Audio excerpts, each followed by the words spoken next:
What's up, everybody? Dennis here. This is nicely done.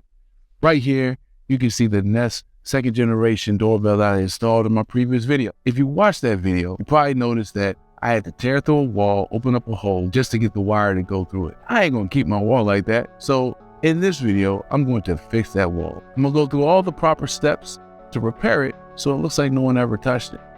Stick with me, enjoy the video, and if you haven't, please subscribe to the channel. It will really help me out. Let's get it. So when you start a project like this, you want to make sure that you start out with some joint compound. You want to have a painter's knife, and you also want to have some painter's tape so that you can nicely hold up the seams. But I'm going to show you what some people might do. They may figure out like, hey, I want to go about it a different way, and I'm going to show you why you shouldn't do that. So I'm starting off by peeling off the tape that's holding the drywall that I cut in and a bevel. As I pull that out, you can see that, you know, it needs some work. So what I had actually did, you don't see this right here, I had put some putty, actually drywall compound on that. This drywall compound, man, it was very hard to get the cap off by itself, so I had to actually cut it with my my putty knife or whatnot. So let's get started. So as you can see, I had put down some drywall compound, and I got it where I'm basically going to show you what it looks like if it's only drywall compound. So as you can see, the drywall compound likes to shrink as it dries, and you don't want this texture when you're trying to do this yourself. And so that's the main reason why they use the painter's tape or the drywall tape, more or less. And so again, you have this topography here. You don't really want that. It's just more work than you really have to deal with. So yeah.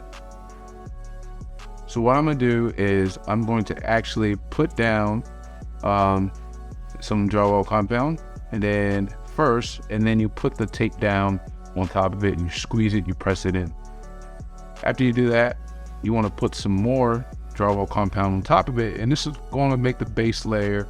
But for me, what I decided to do is I wanted to go a little extra, slap on a whole bunch of drywall compound, way more than I needed to. And I kind of regret this because I was taught a while ago when I met this guy who did drywall. He said you always want to put less on initially. It helps with sanding, it helps with the entire process. I did not take his advice here, and so I regret it. I went on this with some 600 grit. Again, that was silly. It was 600, you end up sanding for a long time and you get nowhere. The 600 should be for like fine projects, but listen, you live and you learn, don't you? So I'm sanding, I got my little helper here, and we're just going at it for a while.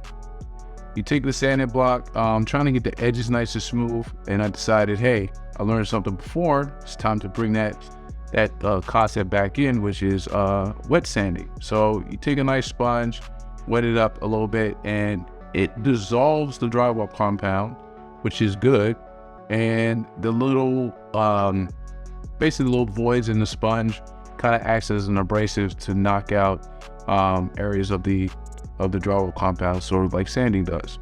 And so I'm going hard on this. I'm just trying to clean it up a little bit. Again, you live and you learn. So if you were to do this project, I would definitely start with like a wet sanding as opposed to using sandpaper, because it also helps with cleanup. You don't have dust all over the place. You get to put all that dust back into the bucket as opposed to having it all over the place, or floating around your house, breathing it in. Right now I'm painting. I still have a lot of drywall compound on. You're going to see that. This was a mistake by mine, so that please don't make it yourself. And so you can see the nice little line, or you can see the type of boundary where the drywall and the existing drywall and paint is, as well as where the new drywall compound is with the paint painted over it. You don't want that. Again, don't put on too much. Put on as little as you can. You do want to cover the tape, but you want to put on as little as you can. So to knock it down a little bit, even after painting, I decided I wanted to get the pole sander out, because I thought it would be a little bit more efficient to keep things a little clean. I decided I wanted to vacuum in between, so that's what I'm doing here. And so more paint. Well, And this time I decided I wanted to use the painting to kind of create some textures, hopefully so I can conceal those boundaries. But as you can see, the boundaries are still there. I wanted to kind of show y'all that, just keep it real with you.